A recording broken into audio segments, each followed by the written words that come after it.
Hello, Father Rich, back with you here in the second floor of Our Lady of Peace Rectory.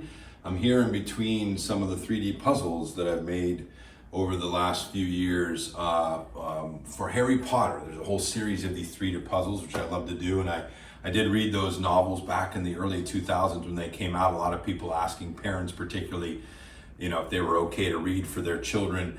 And it makes me think of this next masterpiece that we are discussing. Number 36, it's Fairy Tales by George McDonald, stories at around 1871 or thereabouts that he wrote over the years. And again, I have to admit, I wasn't familiar with these fairy tales, unlike some of Grimm's fairy tales. But some of the titles that he wrote, The Princess and the Goblin, 1872, The Princess and the Curdy, 1883, and At the Back of the North Wind, 1871, as well as some shorter stories like The Golden Key, The Little Princess, and The Wise Woman. They talk about in his fairy tales that he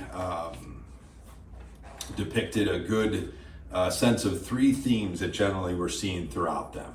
And the three common elements, first, the existence of a wise, loving guide who gently helps the young protagonist along the journey.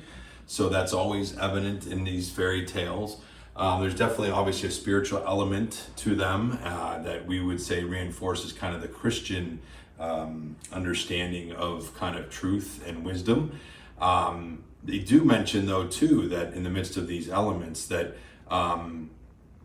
McDonald was not looking for an exact interpretation or kind of an allegoric understanding. When he would be pushed on trying to get more specific on what he was saying, he would basically just say, hey, take them for what they're worth and you get what you want to out of them. I'm not here to kind of dictate the exact message that it gives, so to speak. So the second element that he would talk about is how heroes and heroines come to see death in a different way. Actually, one of them, At the Back of the North Wind, the North Wind is the character of death, and just kind of showing the protagonist coming to terms with seeing death as a friendship, and obviously that Christian perspective that death is not an end but rather a fuller and newer beginning. And then third, he would always have a purpose in our lives is to undergo transformation. So this kind of a moral of each of those fairy tales that the character would go through some form of transformation and kind of going from what we are into what God intends us to be, as they say. So a very spiritual element to McDonald's fairy tales. And it's interesting how these came about. He actually began his career wanting to be a preacher. He was born in Scotland under a very strong Calvinist understanding in the 1820s. And he wanted to be a preacher. And after a couple of years of being a pastor and a preacher, he was kind of run out of his community because of his unorthodox views.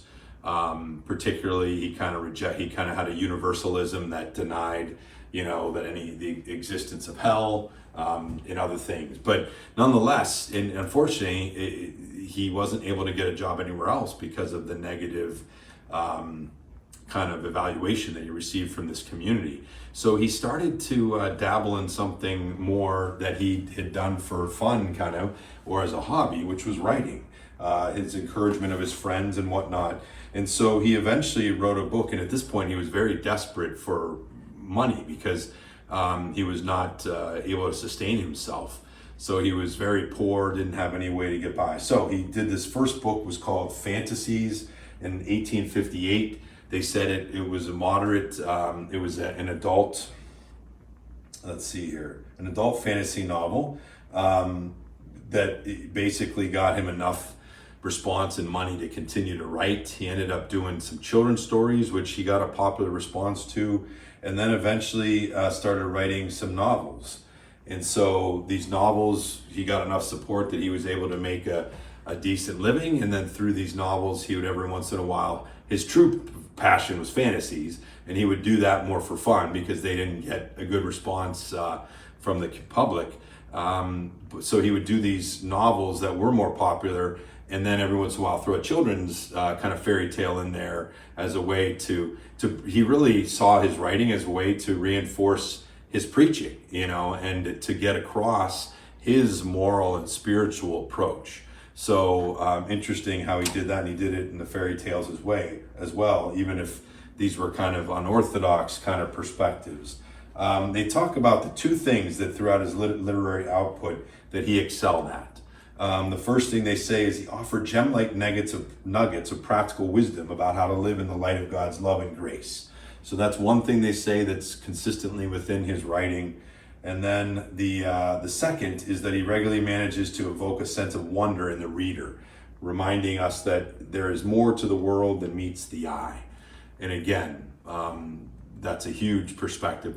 We call it metaphysical, to be above the physical, the spiritual, and that's something that our current culture and the over focus on science and the tangible wants to deny metaphysics and the spiritual, whereas obviously McDonald and these writers that we speak about here and these masterpieces are reinforcing the metaphysical and the truth that goes beyond the tangible and that which can be seen. So that's George MacDonald. Again, I learned a lot with you in this one, his fairy tales.